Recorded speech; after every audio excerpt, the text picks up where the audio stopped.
जी। आप सभी साथियों को बहुत बहुत नमस्कार। आज के इस विशेष ऑनलाइन सत्र जिसे पॉडकास्ट के रूप में हम लोग यहाँ शूट कर रहे हैं, इसमें स्वागत है, अभिनंदन है। आशा कर रहा हूँ कि आप बेहतरीन होंगे, ज़बरदस्त होंगे और अपने अच्छे जीवन के साथ साथ अपना कार्य निष्पादन अच्छा कर रहे होंगे। साथ ही साथ अपने सफलता के लिए, नई चीजें सीखने के लिए आप उत्साह के साथ तैयार हो रहे होंगे और सीख भी रहे होंगे, क्योंकि जब तक जीना तब तक सीखना, अनुभव ही जीवन का श्रेष्ठ शिक्षक है और जीवन की कल्पना शक्ति हमें अनंत बनाती है, महान बनाती है। तो सामान्यतः ये होता है, या तो आप एक लंबा काम करके अनुभव ले लें, या जिनने एक लंबा कार्य करके अनुभव पाया है, अगर उनको ध्यान पूर्वक सुन लें तो भी आपको उतने साल का जो निचोड़ है या उनका संघर्ष का सारांश है, सफलता की राह है, वो मिल जाती है। इसी कड़ी में आज के पॉडकास्ट में एक विशाल व्यक्तित्व के धनी, आकर्षक, सरल, मृदुभाषी, एक बैंकर, हमारे सीनियर साथी के तौर पर, हमारे बड़े भाई के तौर पर मैं काफ़ी सम्मान करता हूं, आदरणीय श्रीमान देवेंद्र श्रीवास्तव साहब से मैंने निवेदन किया और मेरे निवेदन को स्वीकारे। मैं आपका बहुत बहुत धन्यवाद करता हूं सर। आप जैसे विशाल थैंक व्यक्तित्व, यू बंका जी, सरल, थैंक यू। सहज और एक विशाल अनुभव, सर अपने बारे में थोड़ा हमारे साथियों को कुछ बताइए। सबसे पहले स्वागत है आपका। आप सभी का हार्दिक अभिनंदन। और बंका जी, थैंक यू, आपने मुझे इस पॉडकास्ट में इनवाइट किया। जैसा कि आपने बताया, मेरा नाम देवेंद्र श्रीवास्तव है और मैंने सेंट्रल बैंक ऑफ इंडिया से 37 ईयर्स के सर्विस के बाद मैंने रिटायरमेंट लिया है। और मैं एजीएम के पद पर था वहाँ पे।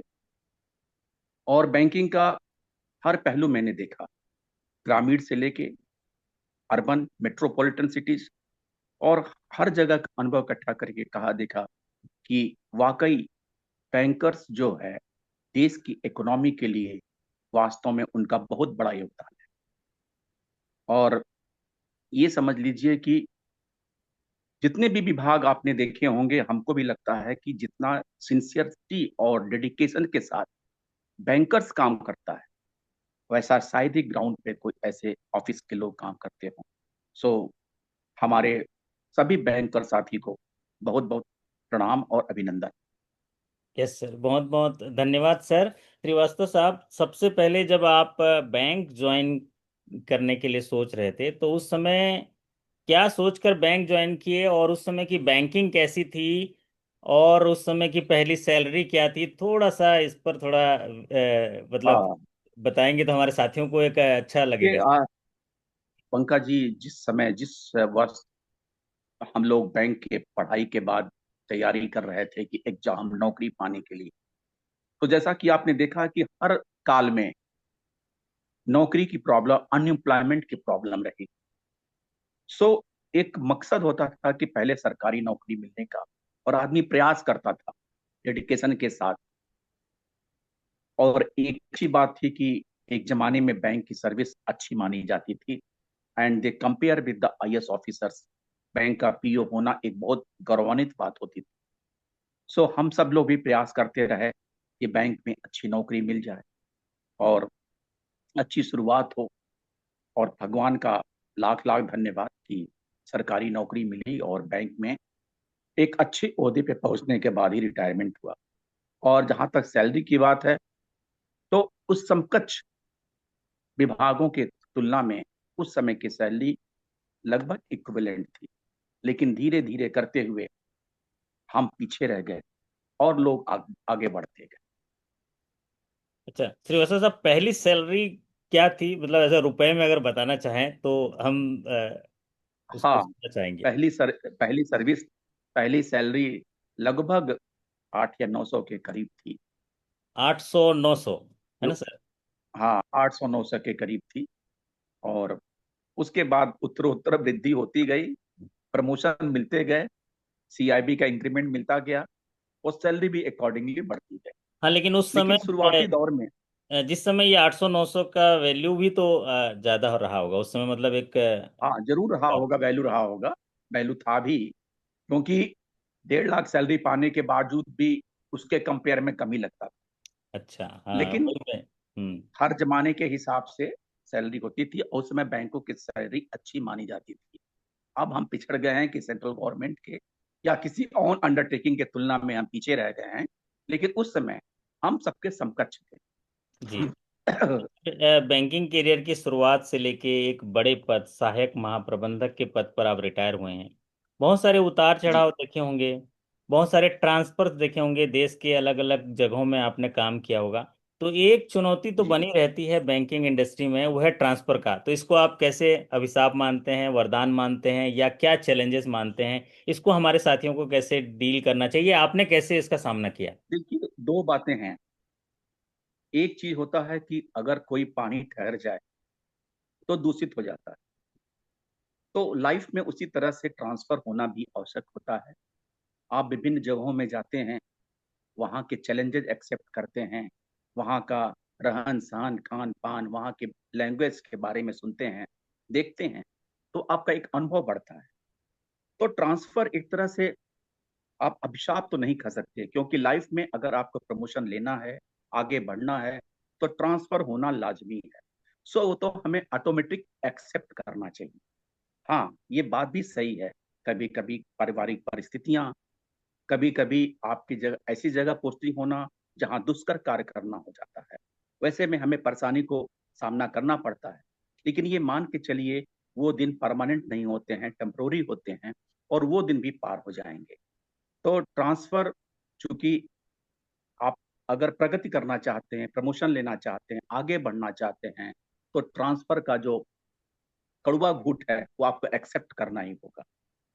सो ऐसे ही हमारी भी एक आध जगह पोस्टिंग ऐसी ही हुई थी, आप देश के रूरल एरियाज में। कौन कौन से जगह में काम किए सर? देश के अगर सिटी की बात करें या प्रदेश की बात करें? हाँ, देश के छोटे जगहों से लेके metropolitan city. Metropolitan city, Kanpur metro, Delhi metro, Bhopal में भी मेरी पोस्टिंग रही है। और दुरू देवरिया डिस्ट्रिक्ट उत्तर प्रदेश के छोटे ब्रांचों में भी मेरी पोस्टिंग रही है। बलिया के छोटे ब्रांचों में मेरी पोस्टिंग रही है। और सारे जगहों को काम करते करते पुनः फिर लखनऊ लौट के मेरा रिटायरमेंट हुआ। हालांकि मेरा काफी समय लखनऊ में बीता था, लेकिन सराउंडिंग्स में जितने भी थे उत्तर प्रदेश के बड़े जिलों में, जैसे कि कानपुर, बलिया, देवरिया, इसके बाद भोपाल में, फिर दिल्ली में, इन सबों पे मेरी पोस्टिंग हुई है। और सबसे जो कठिन हमारी पोस्टिंग आप मेरे हिसाब से, वो था बलिया डिस्ट्रिक्ट, एक एक रूरल ब्रांच में, जहां मैं as a senior manager posted था, जहां पे चारों तरफ थोड़ा सा नेतागिरी ज्यादा थी, थोड़ी प्रॉब्लमेटिक थी। लेकिन फिर कि ये सब टेम्प्रोरी दिन होते हैं, धीरे धीरे पास हो जाते हैं। और सबसे अच्छी पोस्टिंग मैं अपने लाइफ का, जहाँ पे मैंने वाकई कुछ करके अपने मन से कुछ काम किया, वो था मेरा स्टाफ ट्रेनिंग सेंटर लखनऊ में एज ए फैकल्टी लीडर। क्योंकि वहाँ पे मैंने अपने इच्छा के हिसाब से जो कुछ मैं करना चाहता था, कुछ लोगों को दिखाना चाहता था, वो मैंने कार्य किया, जो लोगों ने, हमारे हायर अथॉरिटीज ने उसको अप्रिसिएट किया।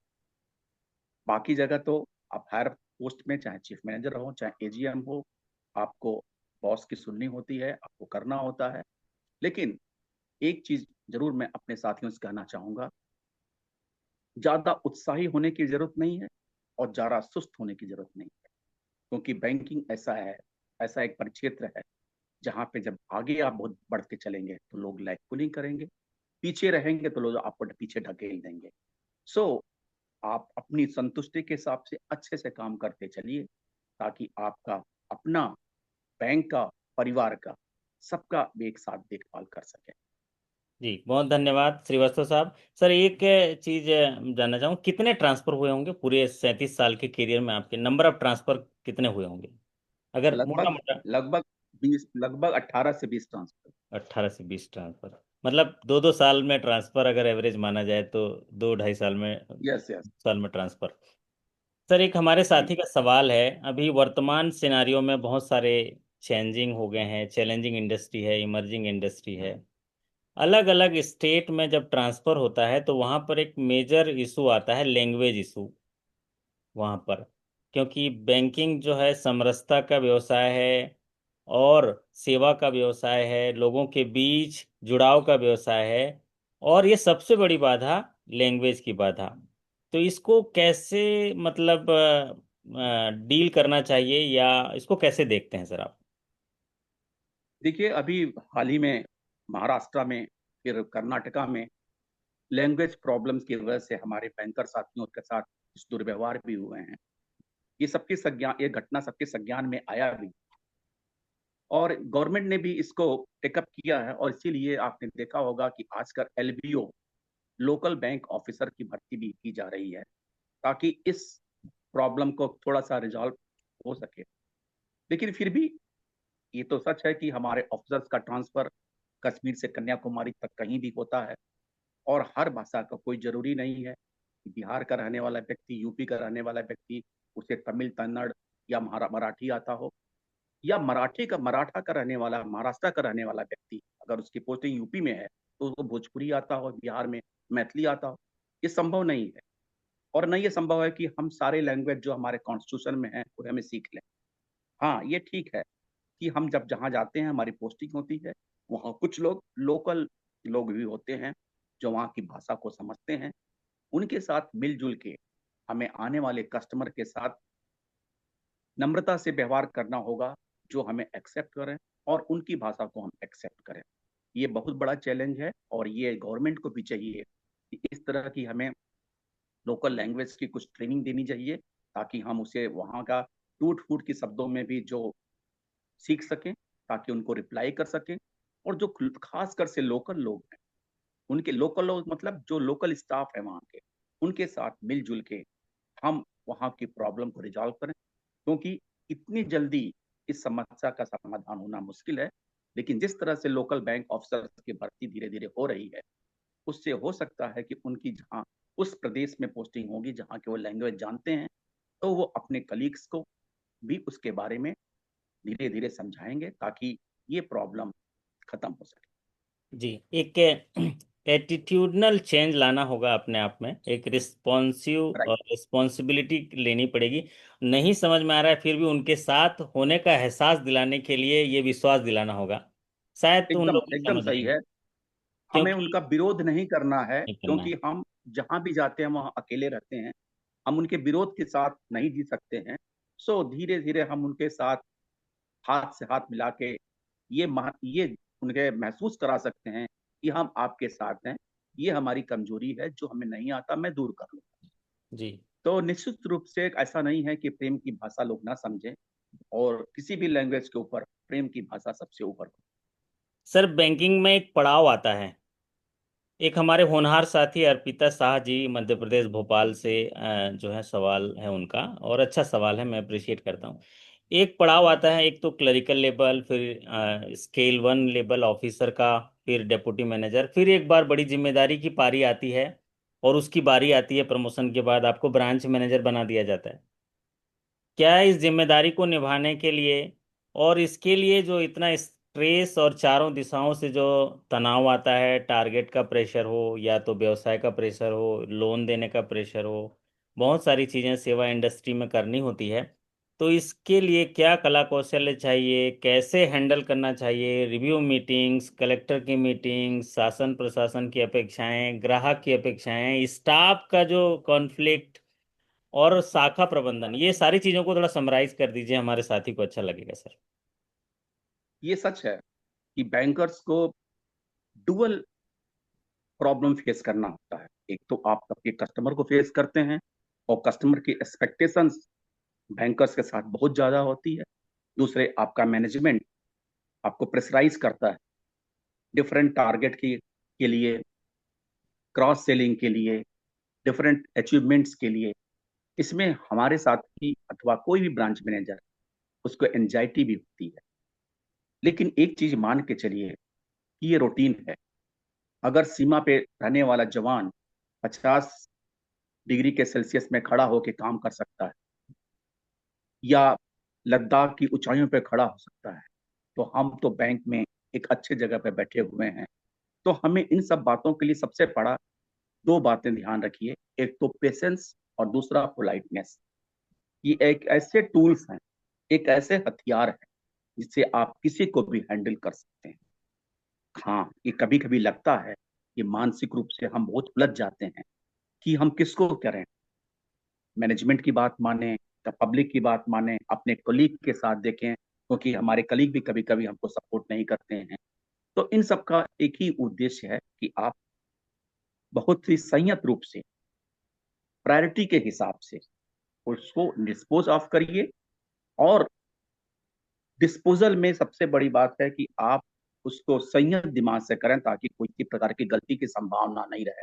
क्योंकि बैंक में गलती का पनिशमेंट जरूर मिलता है, बाकी अप्रिसिएशन आपको मिले ना मिले। सो पेशेंस और पोलाइटनेस, ये दो हथियार अपने साथ रखिए, ताकि आप इसको किसी भी सिचुएशन में इसको आप हैंडल कर सकें। हाँ, लेकिन हर हाल में हार नहीं मानना है ना सर? हार नहीं मानना है, उसका सामना करना है। देखिए, जब जीवन है तो हार मानने से काम चल ही नहीं सकता। तो हार हम्म। ना मानिए, और ना हार मानिए ना निराश होइए। निराश होने की बिल्कुल आवश्यकता नहीं, नहीं है। क्योंकि ये जीवन है और इसमें इस तरह के उतार चढ़ाव, इस तरह के परेशानियों का सामना करना ही पड़ता है। सो आपको नहीं, सबको करना पड़ता है। लेकिन उसी में हम एक रास्ता निकालते हैं जो हमारे, जो उत्तरोत्तर आगे की तरफ जाता है। हाँ, आपको निराशा बिल्कुल नहीं होगी।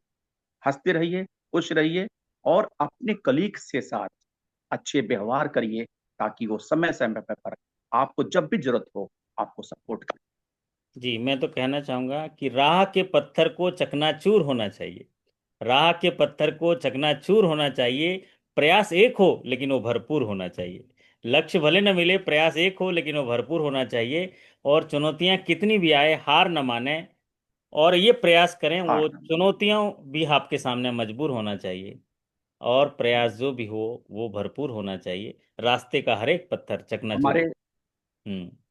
बंका जी, हमारे एक कोई साथी मैसेज कर रही थी कि ऑफिस के पॉलिटिक्स से कैसे बचे। हाँ। शायद आपने भी प्रश्न देखा होगा। जी जी जी।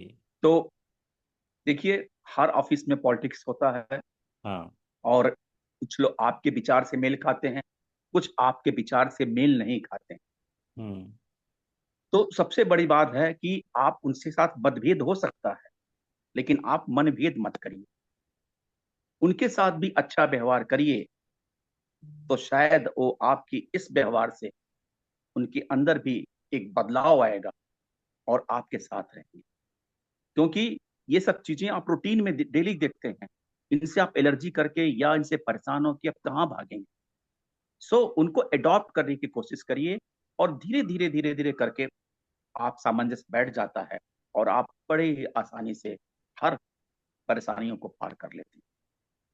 सर, मैं चाय पी रहा हूँ, और इस चाय का संबंध शाखा जी। प्रबंधक से जरूर होता है। चाय का बिल कितना आ रहा है, ये बिजनेस से तुलना की जाती है। इसको कैसे देखते हैं? इसको व्यवसाय के साथ कैसे तोलते हैं, चाय का जो बिल है? बंका जी, ऐसा है कि मैं नहीं समझता हूं कि प्रबंधन या ऑडिटर आपके वास्तविक किए हुए खर्च पर कोई आपत्ति उठाता है। हम्म। सो सर, हमारे हमारे साथी, आप, आप लोग, आपको आपकी बातों को हाँ महसूस हाँ, कर पा एक, रहे हैं। आपको मैंने भी धन्यवाद एक कर रहे हैं, बीच बीच में आपको धन्यवाद भी कर रहे हैं। मैं एक बात आपसे और कहना चाहता हूं। अगर आप ब्रांच मैनेजर हैं, तो सबसे बड़ा मंत्र आपके साथ ये है, आप अगर एक कप चाय भी पिए तो अपने साथियों के साथ जरूर साझा करें। ये ऐसा बड़ा मंत्र है कि आपका कोई भी साथी आपका कभी विरोध नहीं करेगा। इसलिए नहीं, क्योंकि मिलजुल के जो आप काम करते हैं, उसके अंदर ये भावना पैदा होती है कि सर हमारा कितना केयर करते हैं, और इस भावना से ही वो आपको सपोर्ट करता है। सो चाय जरूर पीजिए, और अपने साथियों को भी पिलाइए। इससे कोई बैंक और कोई ऑडिटर इस पे आपत्ति नहीं करता है। हाँ, ये जरूर ध्यान रखिए कि कोई भी खर्च आप करें, वो यूटिलिटी वाला हो, मिस यूटिलाइजेशन वाला ना ओके सर। सर, एक महत्वपूर्ण भाग होता है शाखा में, एज ए शाखा प्रबंधक या टीम काम करते हुए, व्यवसाय वृद्धि के लिए शासकीय योजनाओं को मोबिलाइज करना, गवर्नमेंट डिपॉजिट मोबिलाइज करना, और साथ ही साथ जो उनको एक लोन में सही दिशा में डिप्लॉयमेंट करना। तो उसको आप कैसे मार्केटिंग मार्केटिंग के लिए हमारे साथी जो हैं ज़्यादातर नहीं कर पाते, क्योंकि वो सेवा बैंकिंग के काम में बिजी रह जाते हैं। तो मार्केटिंग कैसे की जानी चाहिए सर? आपको तो विशाल अनुभव है, 37 साल से ज़्यादा का अनुभव है। कब निकलना चाहिए ब्रांच से, ब्रांच छोड़ के कब जाना देखिए चाहिए, फील्ड में कब जाना चाहिए? देखिए बंका जी, ऐसा है कि हमारे सभी साथियों में सभी प्रकार के गुण नहीं होते हैं, ये तो निश्चित है। ये मानवीय भगवान का दिया हुआ ये है कि कोई व्यक्ति हर काम में परफेक्ट नहीं होता, लेकिन किसी न किसी काम में परफेक्ट होता है।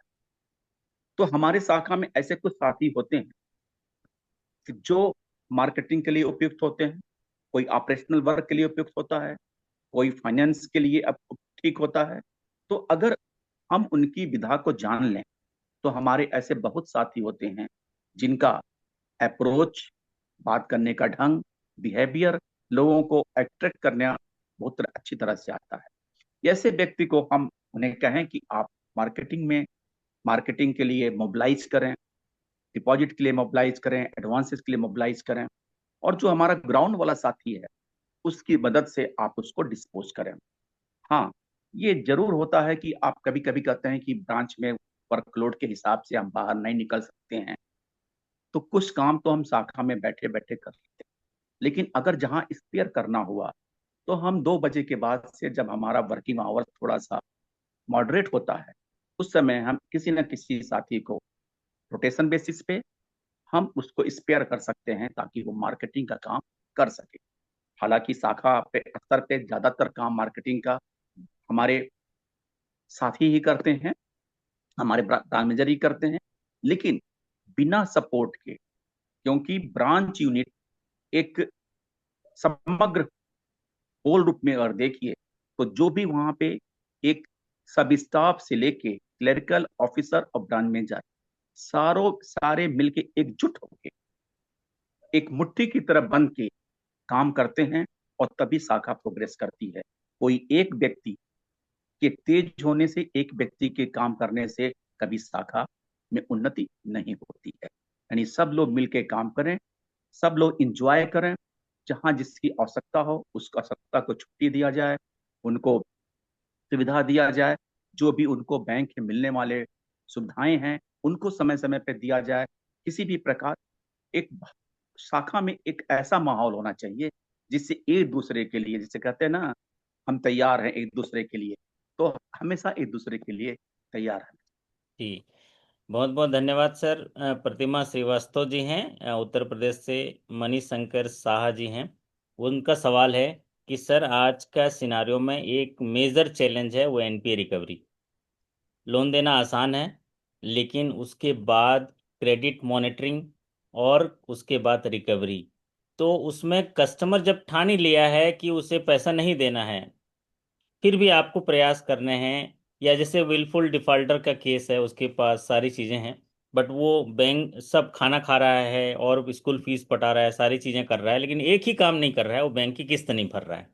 तो ऐसे ग्राहकों से कैसे डील करना चाहिए, क्या तौर तरीका है? आपको इतना बड़ा अनुभव है, प्लीज़ सर हमारे साथियों का मार्गदर्शन करें। हाँ, मैं इस बारे में ज्यादा बता सकता हूँ क्योंकि मैंने हर जगह एज ए रिकवरी हेड काम किया है। जोनल ऑफिस लखनऊ में भी मैंने काफी चैलेंजेस देखे हैं।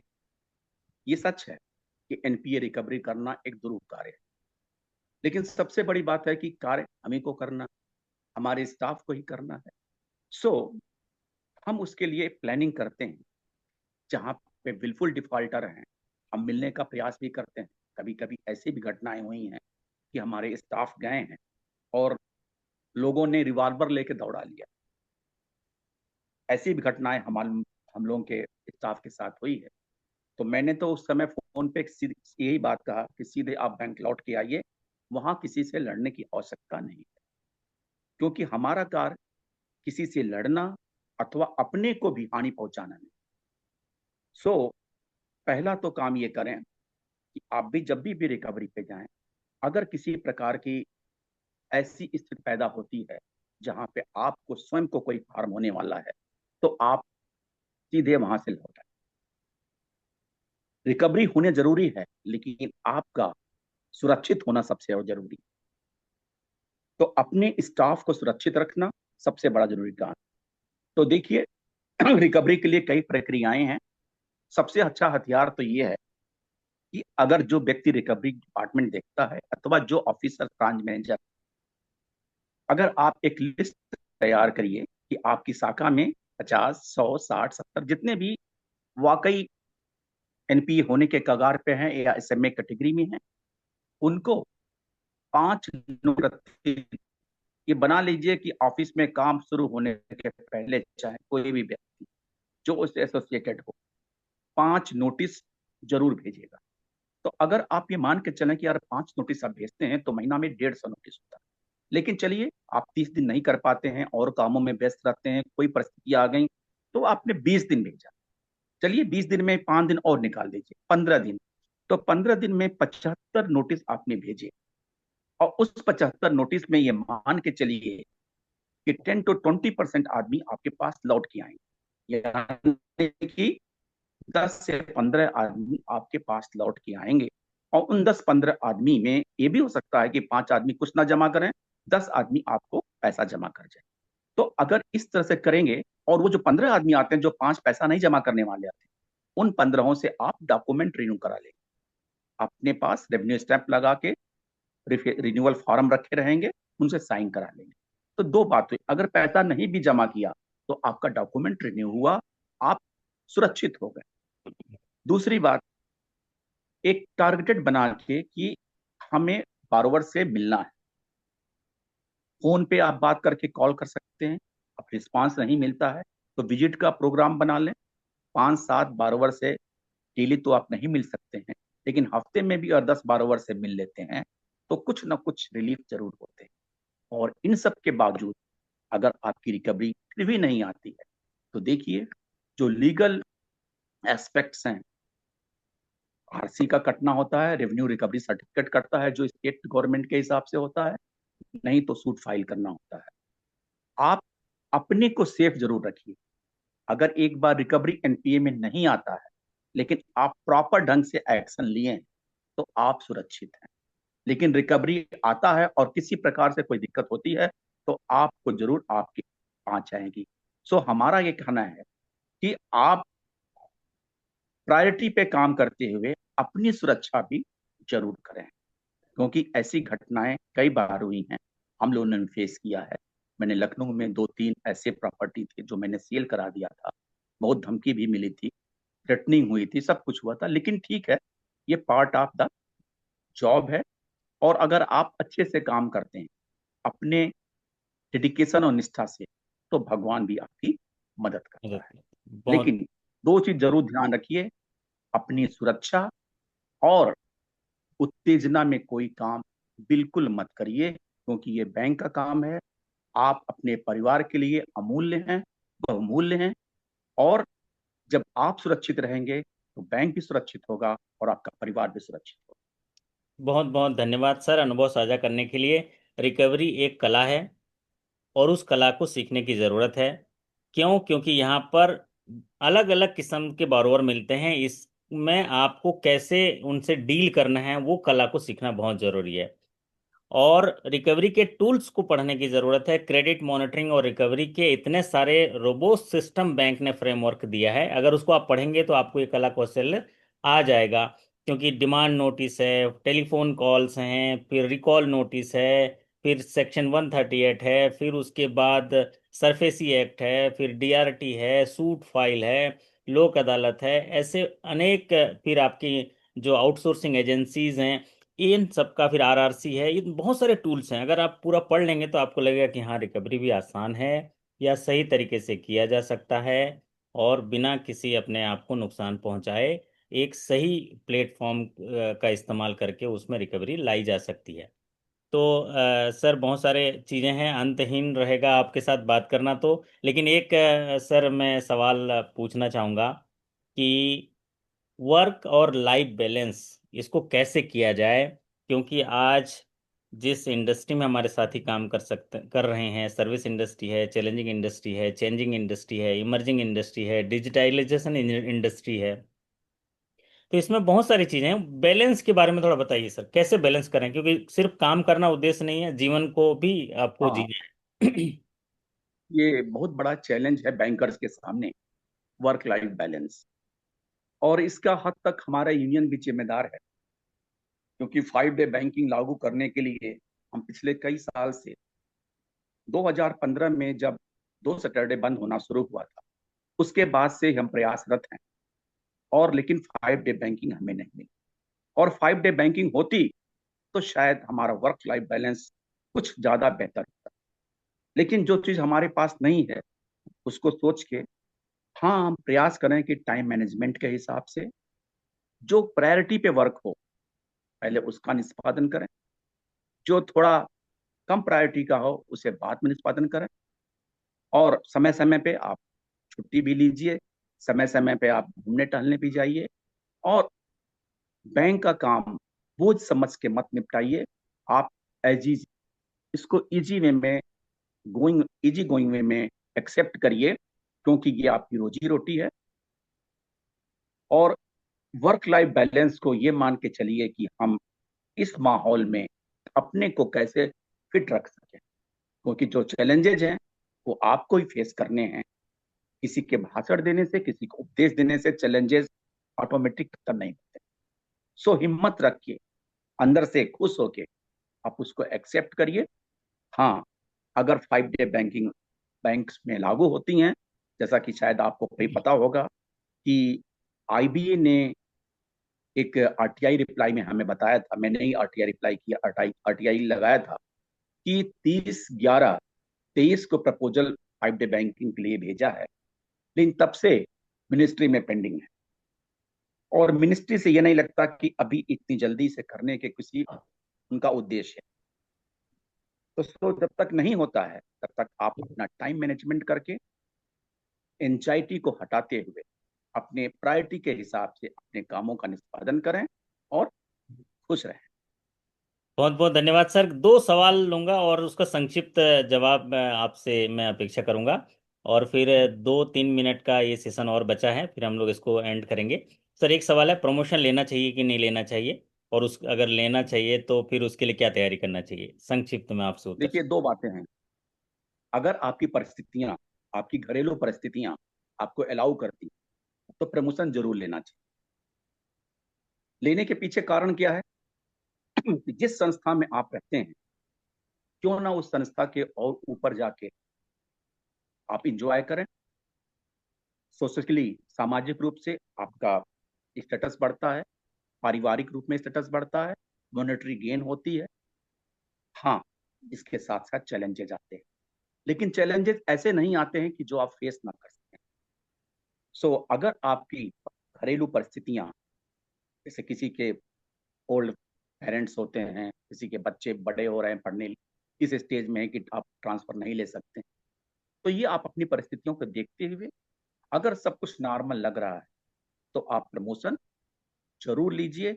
ये आपके करियर की बात है और आपकी उत्तरोत्तर प्रगति। बहुत धन्यवाद सर। सर, रिटायरमेंट के बाद आपका एक चैनल है, यूट्यूब चैनल मनी मंत्रा। आप थोड़ा जी। उसके बारे में बता दीजिए। अगर ये सेशन डिस्कनेक्ट होता है तो फिर से उसी लिंक में क्लिक कर लीजिएगा, क्योंकि मुझे लग रहा है कुछ टेक्निकल बाधा आ रही है यहाँ पर, कुछ अनएक्सपेक्टली क्विट हो रहा है। तो अच्छा। अगर डिस्कनेक्ट हुआ तो फिर से उसी को क्लिक कर लीजिएगा। एक बताइए सर, आप हाँ, यूट्यूब चैनल है मनी मंत्रा। मैंने एक यूट्यूब चैनल मनी मंत्रा बनाया है, और उस पर लगभग 46,000 करीब सब्सक्राइबर है।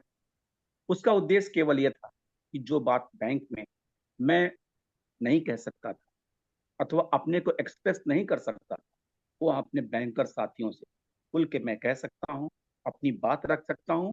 और मैं जो कुछ शेयर करना चाहता हूँ, चाहे बैंकिंग फील्ड का हो अथवा बैंकर्स के एचआरएम से जुड़ा हुआ हो, ह्यूमन रिसोर्सेज से, उसको मैं शेयर करता हूँ। और मुझे लगता है कि मैं बहुत संतुष्ट होता हूँ कि अपनी बात मैंने अपने बैंकर साथियों को, चाहे वो यंगर बैंकर्स हों चाहे ओल्डर हों, उन दोनों को मैं शेयर करता हूँ।